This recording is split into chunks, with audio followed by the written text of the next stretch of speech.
Dieu, je suis le pape. De l'autre, la woke. Qu'est-ce que c'est qu'une cup? Une coupe en silicone que vous pliez comme un taco et vous la mettez là-dedans. Entre elles, ça clash à Las Vegas. J'ai dit que j'aimais la robe, pas que vous deviez la porter tous les jours. On dirait que votre tailleur s'est perdu dans un magasin de tapis anciens. Allez vous faire ligaturer les trompes.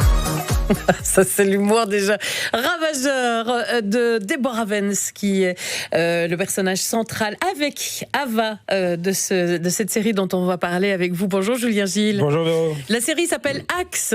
Axe, les pirates en anglais, si on voulait traduire. 10 épisodes disponibles sur Netflix. On est autour d'une demi-heure par épisode. On sait déjà qu'il y a d'autres saisons qui existent et qui sont distillées visiblement par la plateforme Au Compte-Gouttes. Donc j'attends avec impatience cette seconde saison. Et donc je vais d'abord vous parler ici de la première saison. Je vais vous donner envie. On a entendu dans l'extrait, on est sur un duo comique de femmes que finalement tout oppose, deux générations. La septantenaire d'un côté, la jeune woke, comme elle est décrite ici, de 25 ans, ici, le rôle d'Ava. Donc Deborah, c'est la septantenaire, c'est une véritable légende du One Woman Show aux États-Unis. Elle a commencé sa carrière à 50 ans et aujourd'hui, depuis une vingtaine d'années, elle est en résidence. Ça va être en résidence à Las Vegas. C'est Elvis qui a inventé ça dans les années 70. Ça veut dire qu'elle se produit en fait tous les jours dans le même hôtel pour des sommes astronomiques. Elle ne compte plus ses millions et donc elle en est bientôt à sa 2500e représentation. Imaginez, c'est énorme. Et de l'autre côté, on a Ava, une jeune autrice de sitcom de son temps, bien dans son temps, mais qui s'est fait lourder, qui s'est fait virer récemment pour un mot un peu jugé déplacé sur Twitter. Un tweet qui a dérapé et la voilà bâchée, comme on dit de par chez nous.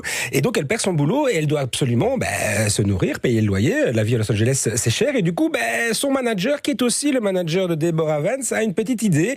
Il se dit, tiens, si je l'envoyais, elle, à Las Vegas, pour jeter un œil sur ces fameuses blagues de Deborah, qui sont un peu les mêmes depuis 20 ans, qu'elle ressasse. Ce sont des blagues d'ordre domestique. Vous savez, il n'y a plus beaucoup de risques dans le chef du personnage de Deborah Vance. Elle qui a été corrosive, et on va le voir au fur et à mesure des épisodes, dans le passé, aujourd'hui, se repose sur ses lauriers. Et donc, ce manager se dit, tiens, je vais lui envoyer Ava, elle va travailler pour elle, jeter un œil à ses textes et peut-être les moderniser. De l'autre côté, évidemment, on a un personnage, Deborah Vance, que de l'ordre de la tyrannie.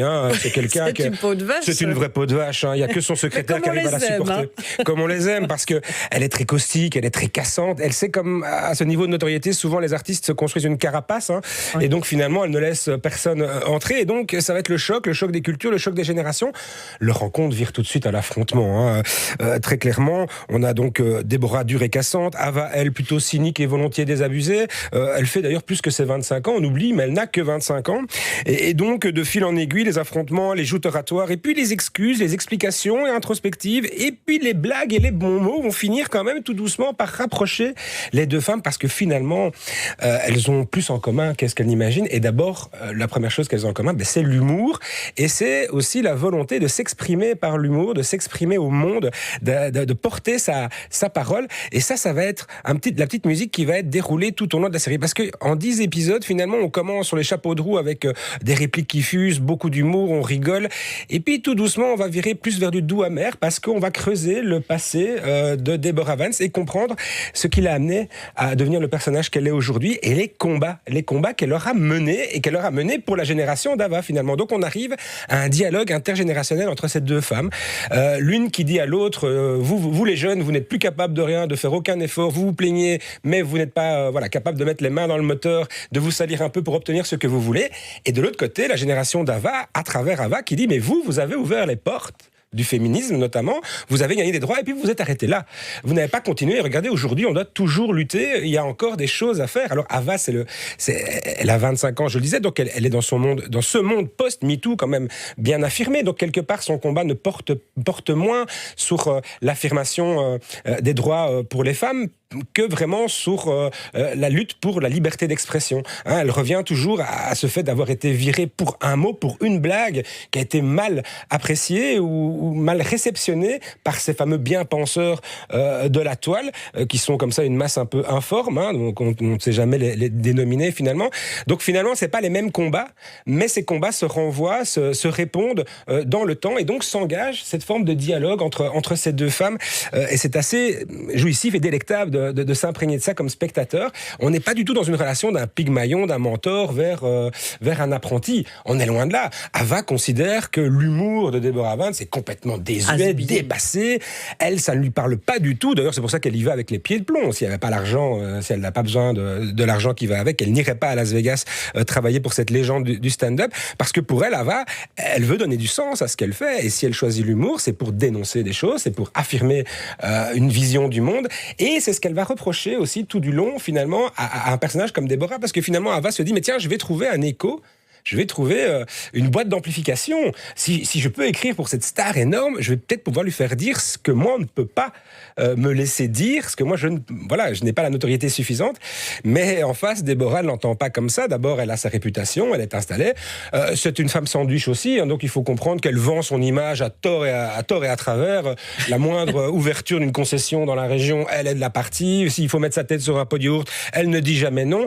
Donc ça aussi, ça lui est reproché par Ava d'avoir un peu vendu finalement son âme, et donc tout doucement ça va percoler du côté de Deborah qui va se dire, mais finalement j'ai 70 ans, on est en train plus ou moins de me pousser vers la retraite, parce que si elle en est à sa 2500e représentation, le patron du casino entend quand même renouveler son offre de divertissement et lui annonce que ça va être fini cette résidence. Et donc il lui propose une forme d'enterrement artistique en grande pompe, un gala, un show pour terminer, mais Deborah, elle se sent encore verte, au sens que toutes ces tisanes et tous ces massages, etc., portent ses fruits. Et donc, finalement, elle se sent encore assez jeune pour continuer. Mais elle se rend compte qu'elle ne peut pas continuer dans la même veine. Et qu'en fait, finalement, elle pourrait, parce qu'elle a la légitimité, elle pourrait aller sur des terrains d'expression qu'elle n'a jamais explorés et se mettre en danger, enfin, ou se remettre en danger.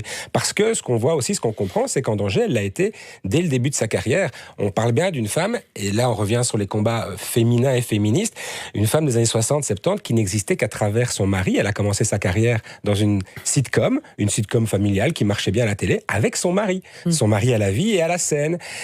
Et une fois que son mari a divorcé, le succès aidant, elle s'est retrouvée complètement démunie. Donc on parle bien d'une génération de femmes qui ne se définissait, qui n'existait qu'à travers sa fonction maritale. En fait, la fonction maritale était cardinale. Et dans une scène assez émouvante, c'est pour ça que je vous dis, plus les épisodes avancent, plus on va tendre vers un brin d'émotion. Il y a comme ça un dialogue de Debs, on l'appelle Debs dans la série, Deborah, avec un journaliste. Donc pas avec Ava, mais avec un journaliste où elle explique que à cette période-là, c'est le one-man show, le seul en scène, qui va la sauver, qui va lui donner une raison d'être, un terrain d'expression, puisqu'elle n'est plus cette mère de famille, cette femme, cette épouse, elle doit trouver une manière autre qui existait. Et elle n'avait pas de référent. C'est sûrement pas sa mère, ses grands-mères, c'est pas les femmes de l'époque qui étaient des exemples. Et donc, c'est ce qu'elle reproche à des générations comme Ava. On vous a ouvert les portes et vous nous reprochez de s'être arrêté là. Et vous, qu'est-ce que vous faites aujourd'hui ? Vous vous êtes reposé sur nos lauriers. Et puis finalement, donc il y a une forme d'incompréhension. Et ça renvoie aussi à des dialogues qu'on peut voir aujourd'hui, des générations qui ne se comprennent pas toujours sur les combats, alors que chaque génération a ses combats. Par essence, chaque époque contient des motifs de lutte et de combat, et la liberté d'expression, notamment, en est un. Et ça, c'est plus transversal, on va dire, comme thématique. Mais vous savez, c'est un peu l'idée qu'on ne peut plus rien dire aujourd'hui, vous savez. Oui. Et ils sont nombreux sur la toile, et notamment sur Netflix, à défendre cette liberté d'expression. Je parle d'humoristes comme Ricky Gervais ou Tom Segura, par exemple, qui ne manquent jamais une occasion de rappeler qu'une blague, c'est avant tout une blague. Avec l'extraordinaire Jean Smart, le prototype de l'actrice américaine qui a un CV de films, téléfilms et séries longs comme c'est pas possible, dont on ne se souvient pas du nom, mais vous la voyez en image, vous dites, mais j'ai déjà vu cette femme quelque part. Oui, on la connaît. Mais elle est très très bien là-dedans, elle est vraiment extraordinaire. Merci beaucoup, Julien. Avec grand plaisir. À découvrir donc sur Netflix, c'est ça. Sur Netflix. Axe, série de 8 épisodes pour la saison 1, saison 2, on sait sur